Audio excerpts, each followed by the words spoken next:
While many printers have shifted their focus, Freeport Press has remained committed to the art of print.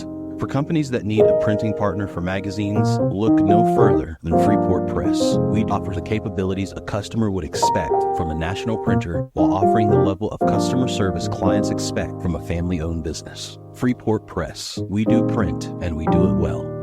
freeportpress.com.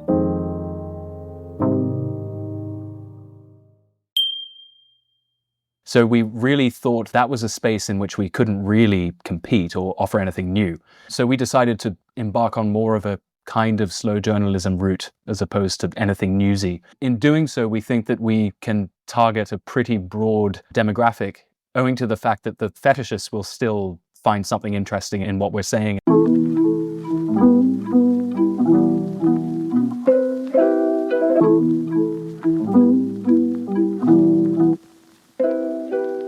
On today's show, we're creating a storm in a coffee cup about everyone's cup of joe.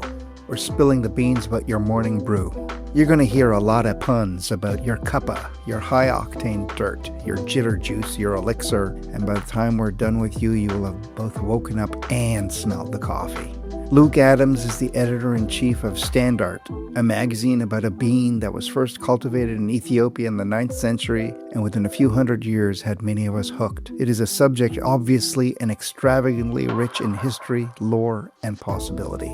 What it is not, however, is a paean to what Luke calls cutting-edge coffee-making geekery.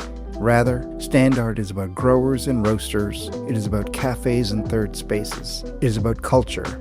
It is, in other words, about you, the coffee drinker. It attempts to bring together a disparate potential readership around a singular subject, one that not too many actually talk about. Because while cafes encourage conversation, that conversation is rarely about what we're drinking, even when it's a damn fine cup of coffee.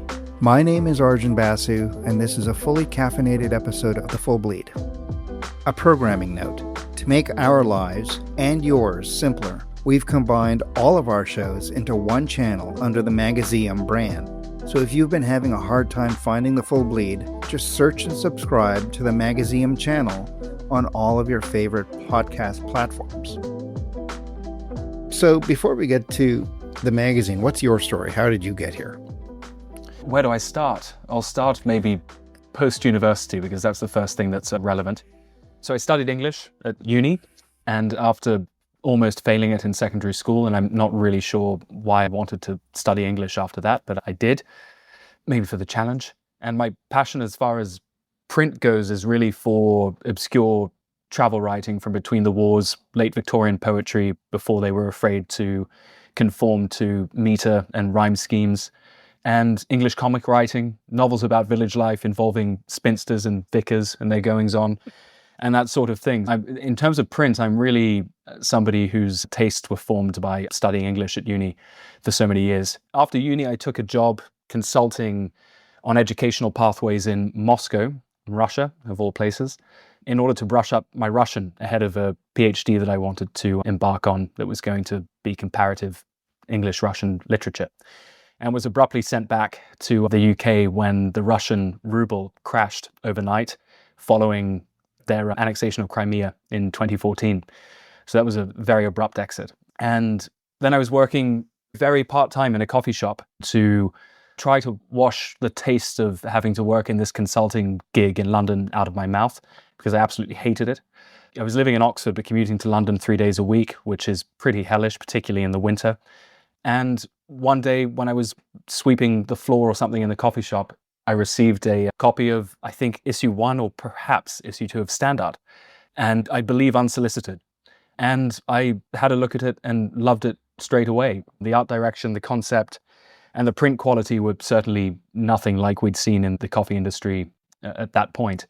And what I really liked about it at that point was that it focused not only on coffee, but on the culture that surrounded it, using coffee as more of a sort of jumping off point for exploration of other cultural phenomena as opposed to an end in itself. If that doesn't give it away, I wasn't there at the very beginning of Standart. We're now almost 40 issues in. And at issue 2, I got in touch with our founder, Michael, after having received this unsolicited copy of Standart, to ask whether they might need help with proofreading ahead of their next issue. He said, why not? I said, right-ho. And as of issue 3, I was full-time and have been ever since. At that point, I chucked in my former job, not without pleasure, I must say. It was a resignation letter, the physical and metaphysical delight I'm still recovering from. And 10 years later, I'm still here. Okay, so then so what's the story with Standart? I want to say something really witty, like what came first, the coffee or the magazine? And obviously the coffee did. But how did it start?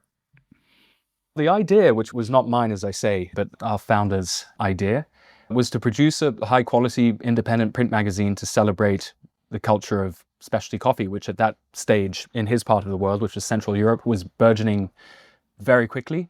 And I think the reason he recognized that it might be an industry that could be served by a high-quality publication was that coffee itself had a way of bridging sort of communities across the world in a way that most other common interests don't. And it was also a very happy common interest, because perhaps the only other thing that bonds people so easily and readily in print magazines is perhaps politics, which is often pretty nasty. So it was a sort of wholly positive thing that we could focus a print magazine on. And it was also an industry or sort of cultural touch point for people that attracted people from all sorts of walks of life, creative work, that kind of thing. So it was owing to all of that, really, that we thought it was a good thing to start, and why we're never really out of ideas to cover in the magazine, because despite it being a magazine about coffee, which might seem restrictive, it's really about the people who drink coffee and what they get up to. So this is the vision statement, or perhaps it's the mission statement of the enterprise, but it's not the editorial mission statement. This is not just a magazine for the coffee elite. We aim to bridge the gap between those who work in the coffee industry and those who simply love coffee and the culture that surrounds it. Reading Standart should be like visiting your favorite cafe and striking up a chance conversation. Yeah. I'm amazed that no one had done this before, especially cafe culture is just it's a very convivial thing. Cafes are noisy because people are talking. Even today, in an age of everyone's working on their computer or on their laptop or on their phone or have headphones on, it's still a noisy place. And the magazines are always looking for audience, and cafes have an audience right there. And they're not all thinking the same thing, obviously, but they're there. Yeah. Okay, so this is more than a magazine. I think this is an attempt to bring together a community that already exists. Having said that, coffee lovers, there are what you call the elite in the other one, but there are those obsessive coffee people who have taken it into almost a fetish. And then there's everyone else. A lot of people drink coffee, obviously. There's a lot of demographics in there. So what's yours? Well, we try our best to offer a little something for everybody, because our thinking is that for the real geeks and fetishists out there, there's a lot of content that is aimed at them already that can be found online, that can be updated more quickly. Those trends can be kept up with instantaneously, which is something we can't really do with a quarterly print-only magazine. So we really thought that was a space in which we couldn't really compete or offer anything new. So we decided to embark on more of a kind of slow journalism route as opposed to anything newsy. In doing so, we think that we can target a pretty broad demographic, owing to the fact that the fetishists will still find something interesting in what we're saying, and we have that hook for them, which is coffee and coffee geekery, but is going to hopefully surprise them and give them something perhaps unexpected that they don't find on the blogs that they routinely read and follow. And then we have a readership that is interested in coffee enough maybe to pick up a magazine and have a read about it, but who might get something, again, unexpected and something more than they bargained for in some of the stories that we publish. So I guess we like to think there's something in there for anybody who might frequent a specialty coffee shop. You go there because you need your caffeine fix, or you like the space, but you can, opportunities for conversation are literally limitless in a space like that. And that's been true ever since the foundation of the first coffee houses, probably in the Middle East, and then later on in Europe, and then in the United States. But I think in the United States, in Yemen, yeah. I think there's a lot more emphasis on caffeine as a sort of stimulant for labor in the United States historical context than there was perhaps in Europe, where people were just doing nothing and sitting around just discussing uprisings or the color of their opera pumps or whatever in 17th century London. Whereas in the States, it was really a sort of fuel. It was refuel, exactly. Yeah. Yeah. So we touched upon the history of the cafes. I've been listening to the Empire podcast, and in their series on the Ottomans, they do talk about coffee and the first coffee houses, the beans going from Ethiopia to Yemen, and then the first coffee houses being founded there, and then it just rapidly going up from there up to Arabia and the Levant, and then into Europe, first Vienna, and then it's fascinating. I recommend that episode to everyone. So you've been talking about the cafe historically, and it's always been a gathering place for all types. You talk about revolutions and politics being discussed there. I've always thought that there's a direct correlation between the number of coffee houses and the potential for revolution anywhere, or independence movements or something. So much so that it's been the subject of crackdowns and suspicion by authorities and government types in the past. So the cafe is a meeting place, but I've always felt that cafe culture and coffee culture were two different things. Am I wrong? Sure. No, I don't think so. Cafe culture, there's an overlap there for sure, but cafe culture has changed dramatically just because not everybody, but I would venture to say a majority of people these days, at least in London, who step into a coffee shop on their daily commute are not having a conversation with anybody. They've got their headphones in, they have their Apple Pay or whatever. Some people are just ordering through an app. It's changed dramatically in that respect. Whereas even 10 years ago, maybe 15 years ago, that was not the case. Every single coffee you bought, you had however brief, a conversation with the barista. If you were a regular, they'd usually be checking in on what you'd been up to that week. You'd have a brief conversation. Maybe they'd point you in the direction of somebody whom they had just met and whose interests they thought might align with yours, and that's how conversations would start. That still happens for sure, but I think significantly less than it did. And I think that in itself illustrates maybe the crossover between cafe culture and coffee culture, but also their separation. And there's a massive coffee culture or a culture of coffee consumption outside of the cafe that's really gone nuts since the pandemic, for obvious reasons. And we've seen a huge increase in the number of home brewers or coffee heads that drink the majority of their coffee at home as opposed to in the cafe. We've seen those demographics change in our own readership over the past 5 years dramatically, to the extent that I think home brewers now account for something like 70 or 80% of our readership, whereas before that would have been significantly lower and almost split with coffee professionals or baristas. So yeah, it's been a big change. Where is your readership? All over. I think the largest chunk of the readership is certainly in the US or North America generally, but concentrated mostly in the US. And then Europe, but predominantly Western Europe. The UK on its own represents a large chunk of our readership. And then Australasia, we distribute and ship everywhere, but those are where the largest sort of chunks of our demographic are. But it's interesting to note the change in the demographics and which locations are becoming more represented among our readership. And that's mostly Central South America. Yeah, so it was slowly moving. As I say, we're everywhere, but we're moving kind of eastwards across Europe as well. So those readerships are increasing too. And then I think we have a subscriber on the Falkland Islands or something. We're in very odd places indeed. You can only imagine the shipping costs to the Falkland Islands. So you have the submodel. People don't just receive the magazine. They can, if they're members, what is it, the club or whatever, they get a bag of coffee.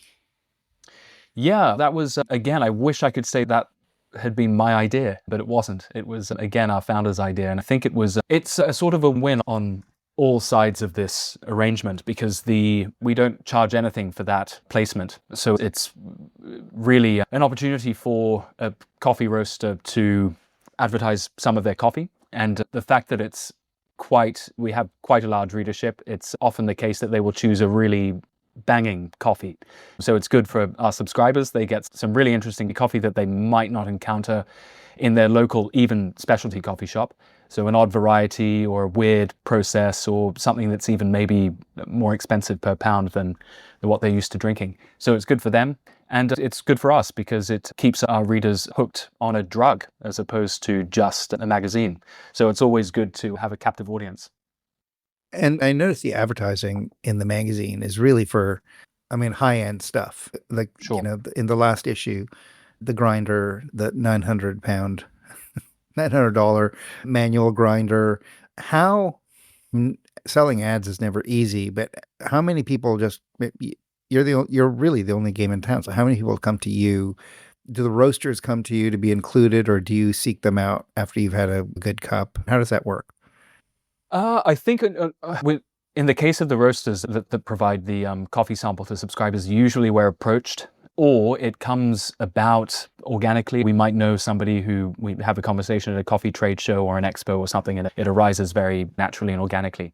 Advertisers, it's also, we're probably approached, but that might be because we have so few advertising slots, which was something that we have maintained from the beginning, that we didn't want to become a magazine half of whose contents was filled with adverts. I don't think there's necessarily anything wrong with that, particularly when adverts are really well curated, like in the case of, Apartamento, for instance. I really like the way that they curate their advertisements. But we just didn't really want to do that. And for other sort of boring reasons, like staying under the weight thresholds for global airmail from our fulfillment center, we couldn't have too many more pages. We needed to keep it underweight. So we decided that we wanted a balance that was where the advertising was not taking away from the contents.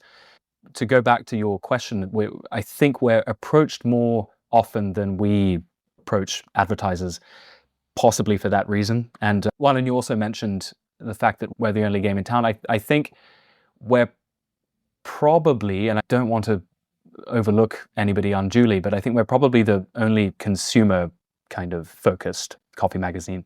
There are some really successful and reputable coffee magazines that are aimed more at the trade and the industry. Starbucks have a magazine for a while. Didn't they try to? Good Lord, maybe. I don't know, actually. I can tell you. I think they had one, but I don't know what. I bet I could be wrong. It could be another place.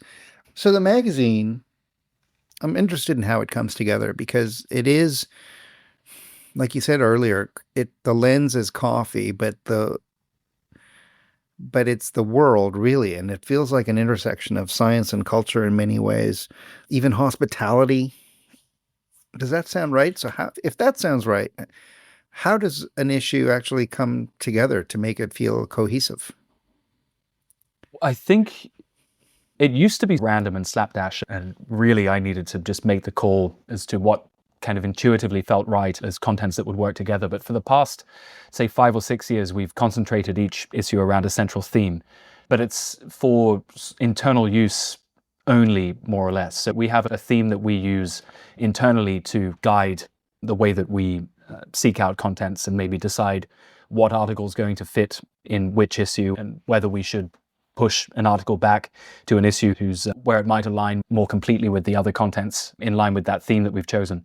So we tell, of course, our contributors what this theme is, and we really encourage them to treat the theme in an incredibly tenuous, abstract way, because that's more interesting.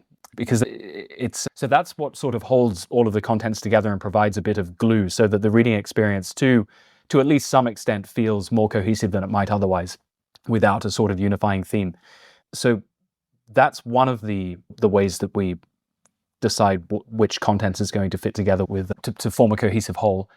In terms of how it comes together, we tend to work with pretty long lead times. So I'm probably thinking roughly 3 issues in advance. So I usually know more or less what's going to be published over the course of the next year.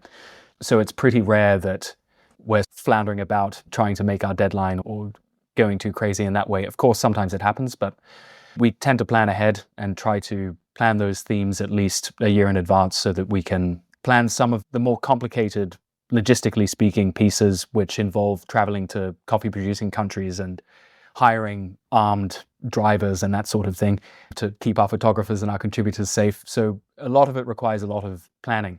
And as I say, our approach is more of a slow journalism approach than perhaps some other magazines, so we can afford to work with pretty long. Which feels ironically appropriate to coffee. Coffee is, I mean, it's fuel, but it's also, you go to a cafe just to exit the world for a bit. And Cool.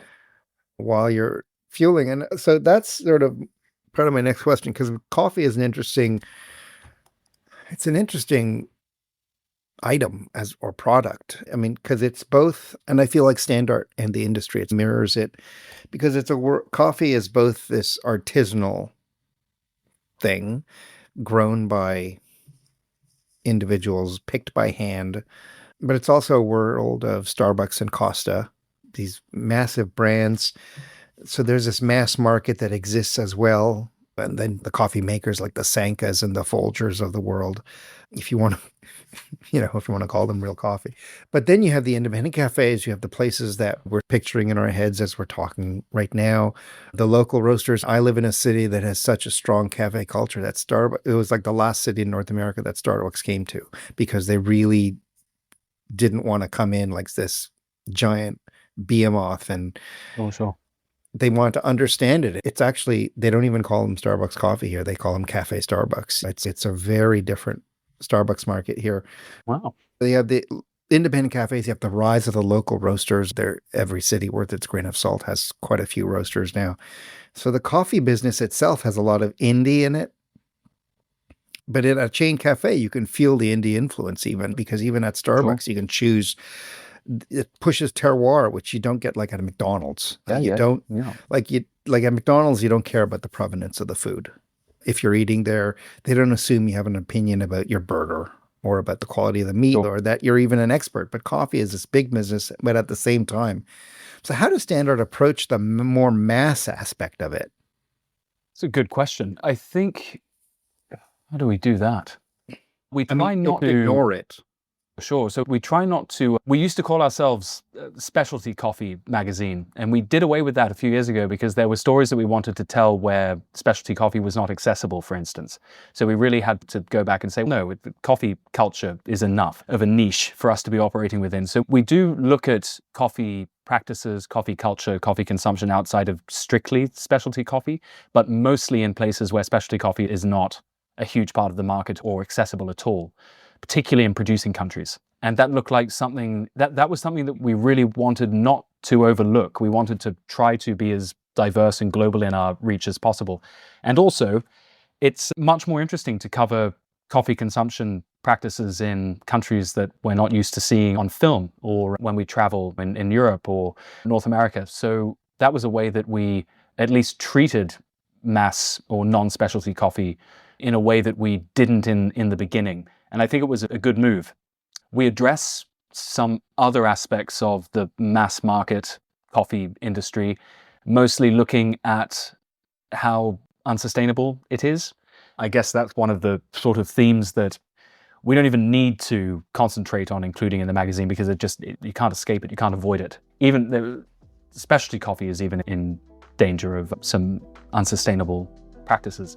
So that's probably the two predominant ways that we treat mass coffee culture. We'll be right back. Hi, this is Jeremy Leslie at Mag Culture. We're proud to support The Full Bleed because we love magazines too. Visit magculture.com and see why print is far from over. It's just getting started. Read the journal for interviews and reviews, listen to our podcasts, visit our shop in London and online, and come to our live events in London and New York. We love magazines. Subscribe to our newsletter for weekly updates, all at magculture.com. Print is Dead is made possible by the support of the Society of Publication Designers. The SPD powers the future of visual storytelling, setting the standard for editorial excellence and shaping the future of visual culture. For more information, visit spd.org. So I was reading the story about Timor-Leste in your last issue, and it touched on almost everything you talked about, the way the culture, coffee was imposed, obviously, because coffee and colonialism go hand in hand as well, and then how there wasn't really a coffee culture there, the trouble it caused, and now this start, suddenly, I didn't even know coffee came from there, so I was very happy to read that story. And now the start of like actual cafes, because people never went out for coffee. And that story to me sort of, now that you've said everything you've said, it feels like a Standart story. Sure.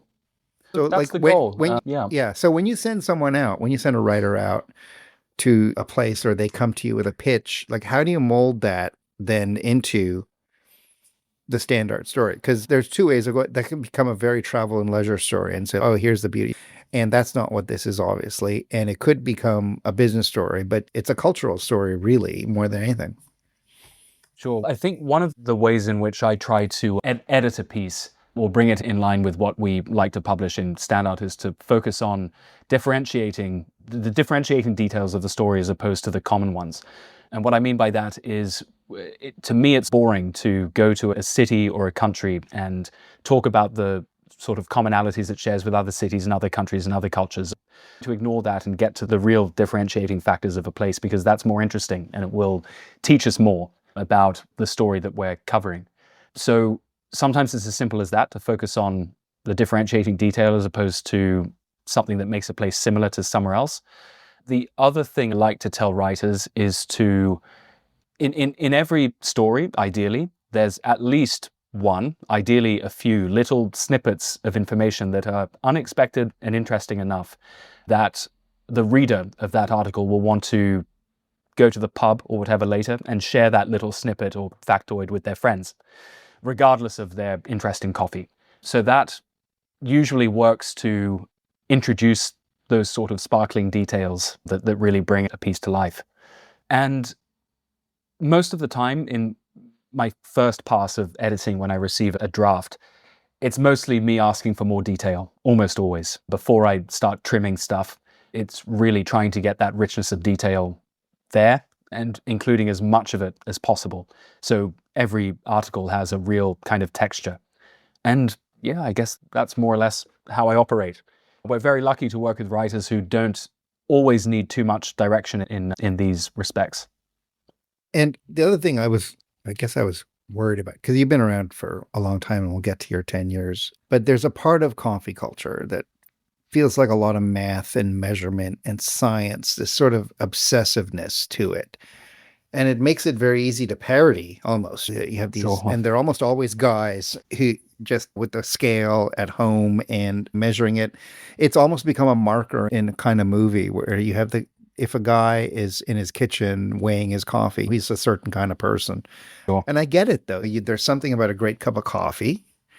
And it's a joy that you can make on your own. You can actually bring, you had this great cup of coffee at a cafe in Prague, and then you say, I can do that at home. And then you have to invest it, but you can replicate it and you spend the money and you make it every time. How, at the end of the day, though, despite their obsessiveness, it's just a good cup of coffee they're after, which doesn't make them different from me. I have a machine downstairs and I do my coffee at home, but I'm not obsessive about it. I'm just obsessive about cleaning my grinder. But otherwise, I'm not really obsessive about it. But I think at the end of the day, we have the same thing in common. And we just like that cup of coffee. So how do you satisfy all those people? The short answer is you can't satisfy all of those people all the time.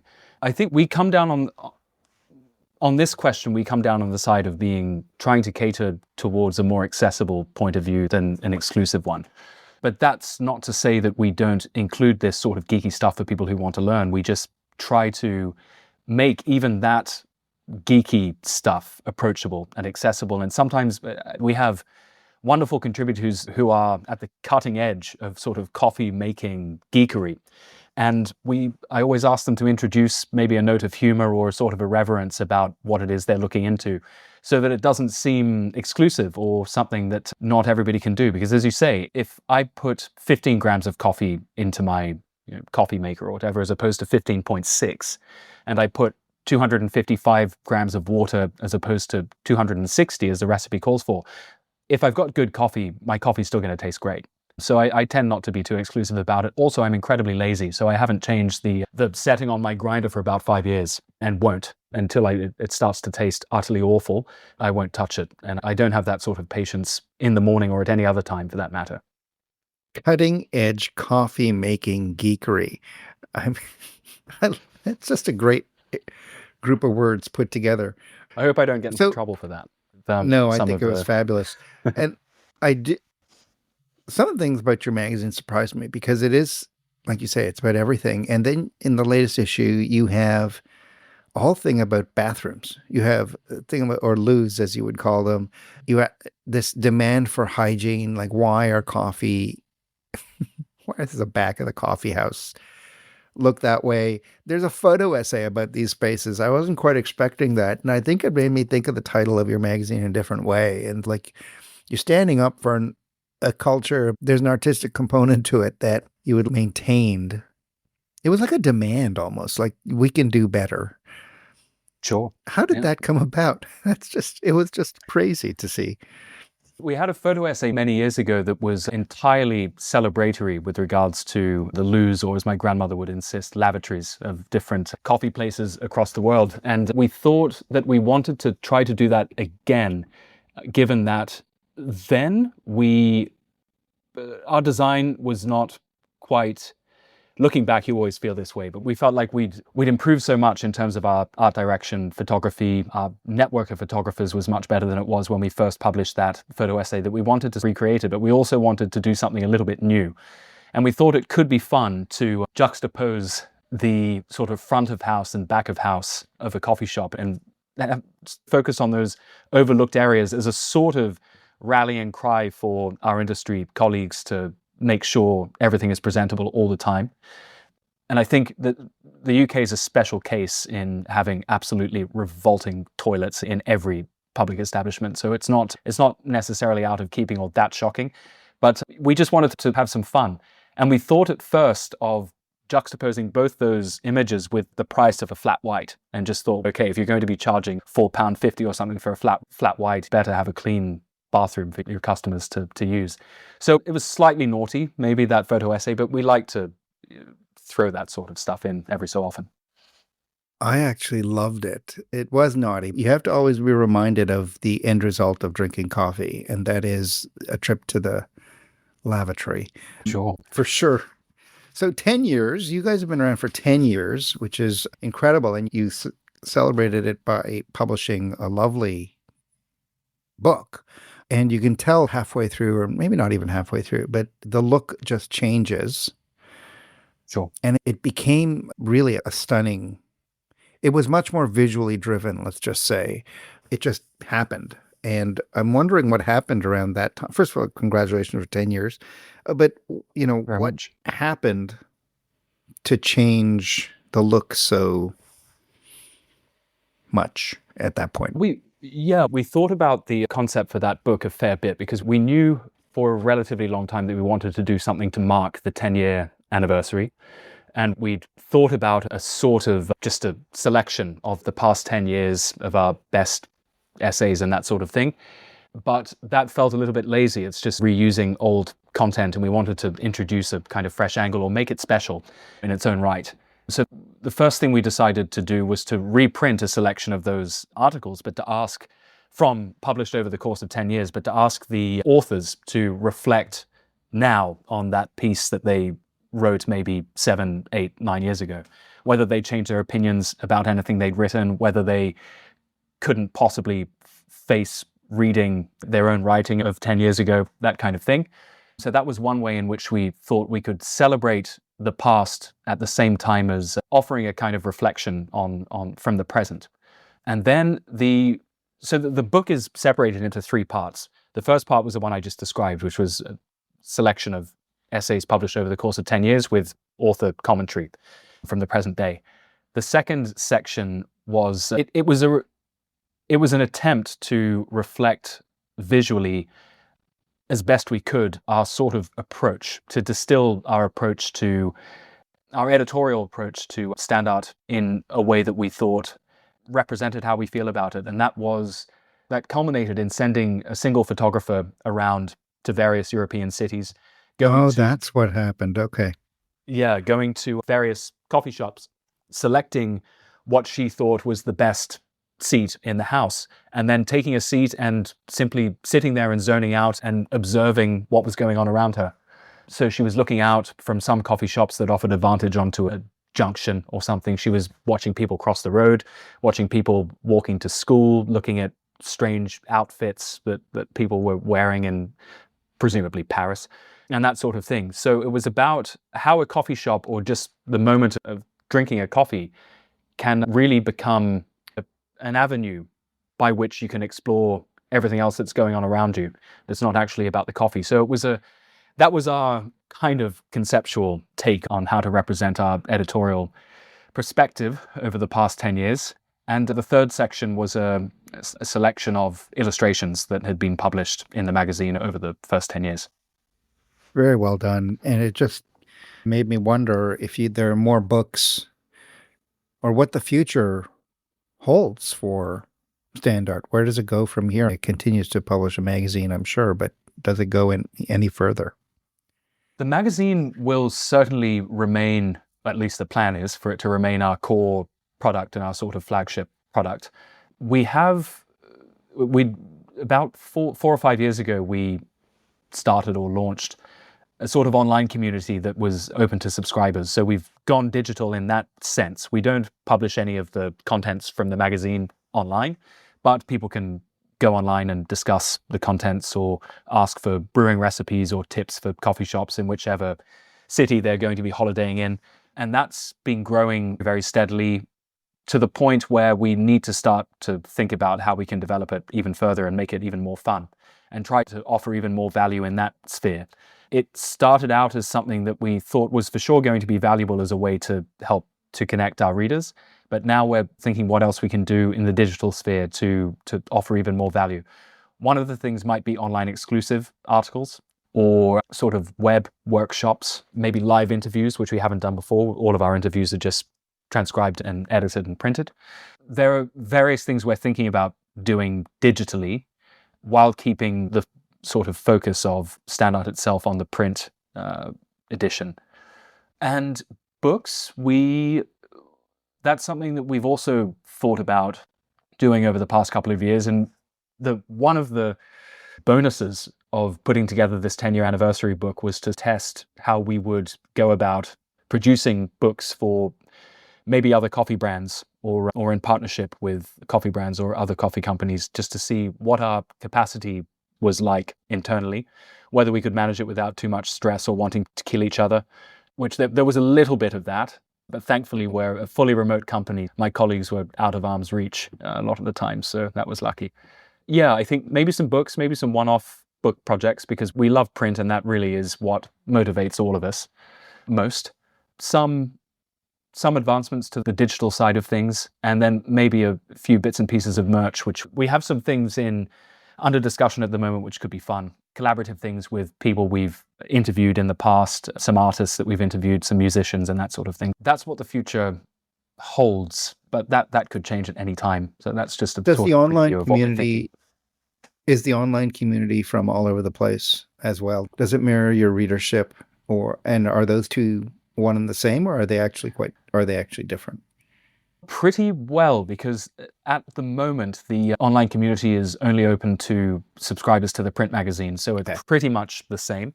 That being said, we do have a sort of trial, vaguely restricted membership that people can sign up to online if they get a trial issue of the magazine, the print magazine. So it's not one-to-one, but it's pretty close.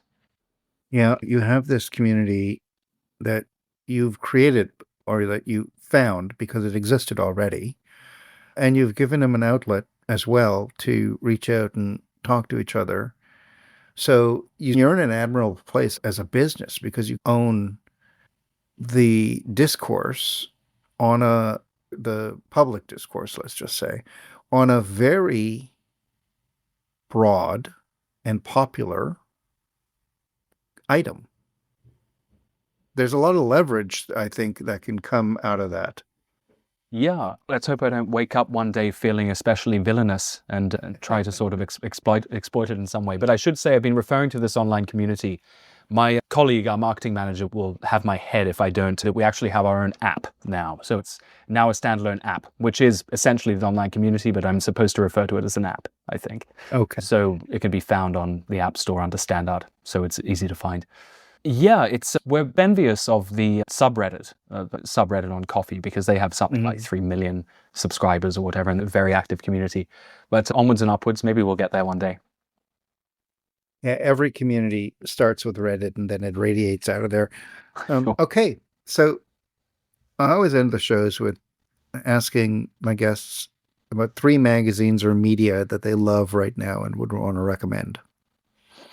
I mentioned Departamento earlier. I really have liked them for many years, and they've been a constant source of inspiration for us, particularly in our interview pieces, how to photograph people, how to capture their personalities, even down to the sort of tricks that you can use that you see Apartamento photographers use. If somebody's a little sort of shy or expressionless, you throw a puppy into the frame or something and just watch them interact with an animal. So they've been great.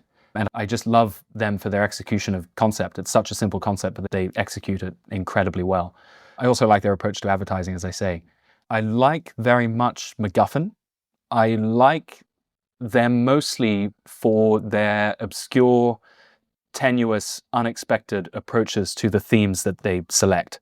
That's something that serves as a great source of inspiration to me personally, because that's what I try to do with coffee. So they're fantastic at that, and their print design is amazing.